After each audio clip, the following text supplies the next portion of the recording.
Hey, well, welcome to the Grace Team Leadership Podcast. My name is Tyler, and I'm one of the pastors here at Northlands Church. And this podcast is designed and focused on our Grace Team leaders here at Northlands. They are our champions. I am so grateful for you guys. Thank you so much for everything that you do in our community. We hope that this podcast would be a resource and a tool for you to continually get better as a leader here at Northlands and serving your teams. Why? Because we know when we become better as leaders, our teams become stronger, our ministry becomes more effective, and most of all, we see incredible life transformation take place. And here at Northlands, that is what we are all about. So if you're listening and you're not a part of the Northlands community, we would love to make this a resource for you as well. So if you're a leader of a volunteer team or a service team at your church or organization, I hope this is helpful for you. I'd love to also answer any questions that you might have. If you have any questions about this topic today or perhaps in previous episodes, I would love for you to send those to tyler@northlandschurch.com. Those questions are really helpful for us. They give us a clarity of maybe where we should go in future episodes, as well as it's great to just bring those up periodically through our episodes and answer those live, because as you bring those questions up, I guarantee you there's probably other leaders on other teams who are asking those same questions. So please send those in. Again, tyler@northlandschurch.com. Before we jump in today, quick recap from last week's episode. We talked about the 80-20 rule. We looked at the question, how do we build our ultimate dream team? And really what we looked at as leaders, we have to obsess over the right thing. What is the right thing? Good, great leaders, they obsess over investing their time in the right people, not in better systems or newer strategies. We are constantly going to look at how can we pour into the people that are currently on our team to help them grow. Now, with that, I'd love to jump into this week's episode, and it's one that I am incredibly passionate about. And I want to talk about it and frame it in this question here. How do we break bad habits that have crept into our team? We all have them. There's these little areas where we're like, man, I wish I could just fix this one area. It's perhaps a behavior or a system that is really just not helping us overall become more effective. And so I want to talk about that today. How do we break bad habits that have become a part of perhaps our culture, or they're beginning to form up in the culture of our team? And the way that we're going to address that is I want to talk about the leader's forbidden phrase. This is something that I picked up. I've been able to work with several people from the Life Church community in Oklahoma, phenomenal church led by Craig Rochelle. And this is a phrase that they've instituted that is absolutely forbidden in their teams and in their leaderships. They do not say it. It's not allowed. It is bad words. And I want to talk about that. Before we dive into that phrase, here's what we know to be true. A common problem we face as leaders is what I believe is really the first system of mission drift. In other words, the thing that begins to take us off target of what we've set up to do. We've come together as a bunch of teams on a clear mission. And what happens is the very first symptoms of mission drift are these bad habits that we have to address. Whether it's our team's punctuality, showing up on time and on post, ready to go. Maybe it's a negative attitude that's coming from specific players on your team. Perhaps it's critical sarcasm. It masks itself in off-putting jokes that bring people down. Or perhaps it's dishonoring to the leadership or to other people on your team. Little comments here and there that really just bring people and the rest of the team down, both in enthusiasm and passion for what you're trying to accomplish. Perhaps it's arriving to serve unprepared. You know, they come in with like 30 seconds to spare, kind of throwing on their Northland shirt, getting to post, and then they're kind of scattered, and so it's backing everybody else up. All of these things might seem like small single instances that just are impacting maybe one or two individuals, but I believe this with all my heart. If we as leaders don't address those symptoms, they will spread like a virus and a disease throughout the team. We know this to be true. If you have something wrong with your body physically and it's left untreated, what happens? It begins to manifest itself in bigger and stronger ways. And so bad habits, if we don't address them, and we're the leaders, we're supposed to be the one to address them. And if we don't learn how to fix them, break those bad habits, and instill healthy habits, it can infect your team and other departments in Northlands as a whole. These little itty bitty habits have power. And so we have to address that. Why? Because habits are the behaviors of our team that reflect our values. And your values are what make up your team culture. A healthy culture, or an unhealthy culture rather, will produce toxic environments. But on the other hand, a healthy culture leads an environment that is transformational. It will lend itself continually to opening itself up to transformation. And so it's a really big deal, all stemming from habits that comes to values, to culture. The culture was what makes up the environment that people either thrive or they become toxic parts of and become very unhealthy. So it's a really big deal. So that's why in this episode we want to talk about the forbidden phrase. So without further ado, what is this phrase? The forbidden phrase. You ready for this? We do not say this at Northlands. On our leadership team, it is outlawed completely. It is this: our people won't. Our people won't. Perhaps it's a version of this. Perhaps it's our people won't. Our team never. My volunteers don't. We've done it this way, so it'll never work that way. Fill in the blank. Our team won't. What is your blank? Perhaps that blank is, our people just won't show up on time. Or our people just aren't givers. They're not generous by nature. Our people just aren't focused on guest and first impression. Our people aren't interested in being team players. Our people just aren't passionate about evangelism. Our people don't care about the next generation. Our people won't change. That's such a damaging one, that last one. Our people won't change. And I believe this with all my heart. As leaders, we have two choices in this moment. We embrace that kind of phrase, and with it, we use these qualifying phrases that are really just excuses for ourselves of why it's this way. We use our people won't to kind of push blame on, this is the reason why this isn't happening. It's not because I haven't told them how to do it right. They just refuse to ever listen. They're never going to change. Our people won't. Our people won't. And as leaders, we have to take ownership of this. Because if we don't address the bad habits when we see them, nobody else will. When I talk about qualifiers, what I mean by that is watch out for the qualifiers in your own head and heart. This gets me. I've used the forbidden phrase before, and it's challenged me continually again and again. And what happens is I use qualifiers or statements of excuses for why it's okay for me to use the forbidden phrase. I'll say things like, well, that may work for other teams, but that won't work for ours. They don't understand my situation that I'm going through, or we aren't dealing with the older volunteer, or rather, we are dealing with older volunteers set in their ways, and therefore they're not going to change. Or we're dealing with student leaders who are just not mature enough to make change. Or our team has always done it this way, so our people are too set in their way to make the change. And this one, the last one here, this is my absolute. It's a pet peeve. We absolutely cannot use it. We have tried and that won't work. They won't change.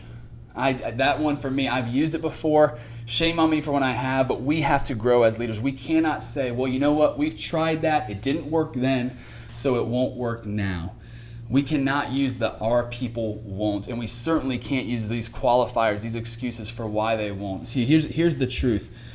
The way that we get to the point of breaking habits, anytime we say some version of the forbidden phrase and these excuses, well, what are we doing? We're casting blame, but great leaders never give blames. What do great leaders do? We are always going to take responsibility. And instead of casting blame on our people, we're going to cast vision to our people so that change will come about. So when we recognize bad habits are forming, and have formed perhaps, we reject the excuse of our people won't. So I want to turn the corner here. Let's talk about how do we specifically break these bad habits as we see them come up, and how do we instill healthy habits? First, let's ask the question, why is it so difficult to break bad habits? I believe this. Why is it so difficult? Because bad habits are usually always the path of least resistance. Think about this for a second. This is maybe a silly example, but it's the one that I came up with. When it comes to people flossing, we all joke around about it. The dentist is like, how often do you floss? We lie to them and we always up it by like, oh, I do it 3 or 4 times more than you actually do. But why don't we floss more? It's not because it's hard. It's not because it doesn't take a lot of time. It's because maybe we do it at night and we're just so tired. The day's been exhausting. So it's just like, it's like the least of my worries. I don't need to do that today. Or perhaps we are in the morning, we're rushing around, we're running late. It's like, I don't have time to floss. It literally takes you, you know this, 1.5 minutes to give a good floss to your mouth, or maybe 2 minutes if you really want to be detailed. But why do we not do something like that? Why? Because it's easier for us to just keep the bad habit. It's easier for us to just be like, I'll do it tomorrow morning, or I'll do it tomorrow night. We kind of push it off. Usually when it comes to a bad habit, the reason it exists is because it's naturally easy to default there. A healthy habit, it takes work, it takes intentionality, it takes discipline, and so usually people are not creating bad habits on your team because they want to see the team fail. It's just they are naturally going to the path of least resistance. So how do we address that? We as leaders, we don't say our people won't. Rather, we are going to continually bring to the forefront of their minds, okay, yeah, it's a cost. Every bad habit or good habit rather comes with the cost, a sacrifice in place. If I do it now, I'm going to feel really tired, or I'm going to be running late. I don't really want to floss right now, so it's costing me some extra time that I really don't want to spend. But when you lay the cost next to the cost by itself, of course it feels like too big of a cost to spend or to pay.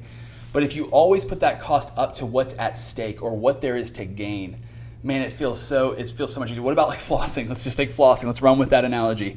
What would you rather do? Floss for a minute or a half, or go to the dentist and realize, man, you got some massive cavities to deal with. You're going to pay a ton of money just for the dentist bill and all that. There's now something at stake. There's something that's going to cost us even more than this bad habit, keeping this bad habit around. So what are we going to do? We're going to be disciplined. We're going to instill a healthy habit. Or when we talk about, hey, what does it mean to be on time here at Northlands? When we're on time, you know what it creates? We begin to tell them the vision. Hey, when you show up on time, you're bringing a passion and enthusiasm to the rest of the team. You're encouraging them to follow you in this good example. You're also helping lead the other teams. You're bringing a refreshing to them. By being here on time, you're there to not just do your job here, but also to connect with the guests that are coming in the door for the very first time. And you being there on time might be the chance and opportunity for someone to come in the door, and you might be the only Jesus that person meets that day. You're a reflection of who God is, and you bumping into somebody because you were on post, on time, it matters. And see, what you're doing is you're putting in the front, hey, look at what's happening when you pay the cost and sacrifice of breaking the bad habit of not showing up on time. When you do show up time, look at what's happening. Look what you're creating. Look at the opportunity that comes. So when you do this, what are we doing? What I found to be true, let's just take time, for example. People know how to show up on time. They show up to work all the time. They never miss their flight on time, so they know how to show up on time. It's just when it comes to waking up early on a Sunday morning and it's not your job, you're not going to get fired, what's going to happen? So people don't realize the importance of being here on time. We have to help show them why it's so important. We have to be the one who inspire them. We don't have the luxury of a job threatening to fire them or a plane that's going to take off without them. No, as leaders, we have to inspire people to the healthy habits. We have to show them what's at stake and what there is to gain when they bring their strength and they do it with excellence. So share that picture of what there is to gain. Now, I want to focus there still, but I want to just turn the page and let's look at the good habits. How do we install those? How do we produce good habits? Or rather, I want to position it this way. Another way of saying it is, how do we help people embrace the values of our team? That's really what we're doing. When it comes to producing good habits, what we're asking them to do is to embrace the values. What's the difference between the two? A good habit is a behavior, yes. But if you instill in somebody the value, what do? They end up creating the behaviors themselves. They see the value, they see the end results, and they begin to connect the dots themselves. So what do? They set their alarm 15 minutes earlier. That's a behavior, a good habit, but it's not just because they want to be on time, but because they see the value of what's produced when they're on time. You're giving them the why behind the what. But this is what I want to get to. How do we address that forbidden phrase? We don't say here at Northlands, our people won't, or our people never, or our people just won't do that, fill in the blanks. Rather this, we don't say our people won't. As leaders, we take responsibility and we don't cast blame. Rather, we say we haven't led our people to. When you bring up the cost and the gain and you cast vision, you take the time to express values, and this is why we're doing what we're doing. This is why you need to come passionately and enthusiastically to your post every single day and bring excellence, because it honors God and it motivates people around you. What are we doing? We are leading them to a better place. We're not going to cast blame and say, oh, our people just won't show up on time. Rather, we're going to say, man, we just have not inspired them enough for them to see why it's important for them to show up. So remember, as leaders, we talked about this a couple weeks ago. We talked about the fact that we are to be the gateway for change for our teams. We're not like ordinary people. We have the grace gift of leadership. We have eyes to see the future. Anybody can see the here and the now, what's currently happening in our circumstances. Anybody can point out the bad habits. It's leaders who can change and bring people from bad habits to healthy habits. We're going to take people from here to there. We are the gateway that comes between these 2 points. And so if we see bad habits on our team that are forming up and they're affecting our team, they're infecting the team even, what we're going to do is we're going to be the gateway that compels them, that woos them, that inspires them to come in through the gateway of change and into that better future where we can operate in clearer unity and be more effective after our goal. As leaders, we are the culture builders. We are not thermometers just being able to gauge the temperature of the here. We are thermostats. We are able to set the temperature for the desired effect that we believe we're called to by God. If we don't like the results we are seeing or the behaviors that we are presently experiencing, we have the ability to change them. This is our responsibility as leaders. It is our responsibility to make these changes. So how do we do that? Here's some examples of how we can make the shift. A couple things. Again, we've talked about this over the last couple weeks, but it's so important. Show them the why. What you care about matters. You want them to show up on time, or you want them to be on post. You want them to remove that negative attitude. You want to cast out the critical spirit that might be on your team. Why is that so important? Show them that. Talk to them about that. Spend the time doing that. We think, man, we don't have the time to waste talking to one individual about that. I'm telling you, we don't have the luxury of letting these things sit. They will infect our team. And so you need to take that extra time to talk to those specific people and help them, coach them through that gate to the better tomorrow that we're talking about. Number two, tell them again and again and again. We are the CROs. We are the chief reminding officers. If you see a habit that is not healthy, it is our responsibility in the most loving and considerate and caring way possible to say, hey, I'm so sorry. This is actually not acceptable. This is really impacting the rest of the team. We want you on this team. We love you on this team. But this thing right here is actually slowly draining the energy from the rest of our team because we're having to carry some of the weight that's being dropped. We're gonna have to find a way to change it. But remind them again and again, hey, think about what happens when we get this right. Why does it matter so much? Remind. We're going to celebrate. Number three, celebrate any forward progress that we see at all. No matter how small, we're going to jump on that. We're going to go, that is exactly the kind of result that we love. Man, you guys are always showing up on posts. I love it when you get there. You're always full of energy. You're always ready to go. You're always encouraging other people to come along with you. That is the exact kind of attitude that we love on our team. Celebrate any forward progress and tell those stories. I think sometimes we forget this. It's such a basic thing, but when we gather with our teams, you need to give shout outs. Continually tell people, hey, I just wanted to shout out Jim. He's done such a phenomenal job on this team. This is what he's done so well. I absolutely love this about him. And thanks so much, Jim. You're such an inspiration. We're just trying to play catch up with you. We love you so much and what you bring to this team. Celebrate as often as possible and shout those people out, not just because it honors them, but because it demonstrates what is the win. It tells people, oh, that's getting celebrated. That must be what we're supposed to do here. Set the standard and you yourself do more of what you're asking for than others. As leaders, man, this is a big one. We have to be the one who embraces whatever call to action we are asking of our team. We have to be willing to give way more of what we're asking. And if I could give an example of that, I help serve as the Grace team leader for our hosting team. Every week we get up and we share and give invitation and cast vision for what's happening in the life of the church. And one of the things that I wanted to instill really in our first meeting as we brought more people onto the team is I said, hey, we're going to be a culture that not only gives feedback, but we actually embrace and crave feedback. And that's such a difficult thing for that specific position because you're getting up on stage and you're talking, you're trying to be charismatic, you're doing all these things, but it's so vulnerable when you literally get up to do your thing and then you're actually inviting people to say, hey, tell me how I could have been better. It's such a vulnerable place. But you know what I had to do as the one who was leading the team? I wasn't just, hey, I'm going to be here and be a coach for you. I'm actually going to get up and I'm going to host. And as soon as I'm done hosting, I expect you to come and tell me how could I have done it better? And that's not easy, but I wanted to model that. So I even went after people. If they didn't come to me, I would go to them and be like, hey, did you hear that? How was my energy level? Did I say everything clearly? Was it accurate? What did you feel about it? I have to demonstrate as the leader, if I want to see a culture of feedback on my team, then I have to go after it for my own self. Makes me much more vulnerable, makes it just as scary for me as it is for people. But if I'm asking that of my team, I'm certainly going to ask it of myself and then some. Now, what happens if we try to implement change and it doesn't appear to be taking with a team? Remember that qualifying excuse. Well, we've tried that, but it just won't work. Our people just won't do that. No. We have not led our people to. And so if it's not working, then we have to look back at ourselves, not cast the blame on them, but look at ourselves and go, could I have led it better? Could I have been clearer? What do I need to do? I love what James Clear says in his book, Atomic Habits. I would so encourage you to pick up the book. It's a great book on habits and how to instill healthy and good ones and how to break the bad ones. He says this, though: the secret to getting results that last is to never stop making improvements. It's remarkable what can build if you just don't stop. There's nothing wrong with trying something and it not working. Failure is totally an option. Just because we fail, just because we tried to instill something that doesn't seem to be taking, that doesn't mean we stop and go, well, I tried to make the change and the change didn't work. No. As leaders, we're not going to get it perfectly every single time. No, sometimes we're going to have to open that gate, invite people through, and they're not going to be compelled to walk through it. That doesn't mean we close the gate and go, well, I guess we're not coming through this way. No.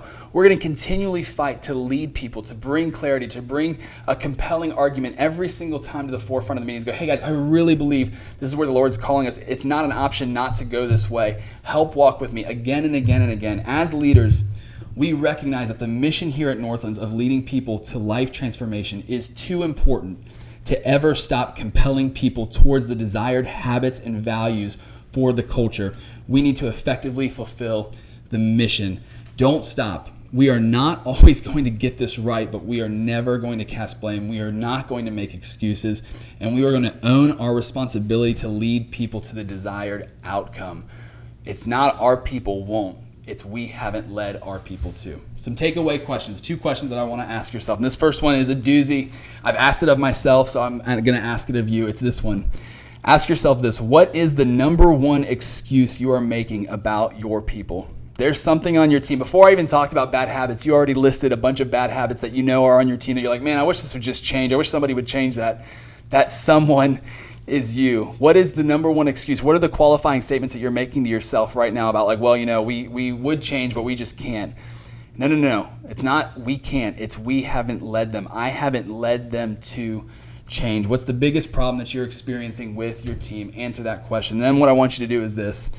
What are 3 specific things you can do to lead those you influence to the desired result? I want you to list them out. Give me 3 things. What are 3 things you can do this week that you can go, okay, you know what? This is the habit. This is the thing that we have to break. This is the thing that's not acceptable. What are 3 things you can do as a leader to help lead people to the change? Be the gateway leader. Use your leadership gift to influence, to compel, to inspire people to a better version of themselves and a better version of your team. When you do this, you are fulfilling your call as a leader. You are making your team stronger, and we are going to see more life transformation when you help instill healthy habits, healthy values on your team. Again, I hope this was helpful. Would love to hear your questions. Send those to Tyler@northlandschurch.com, and we will see you next week.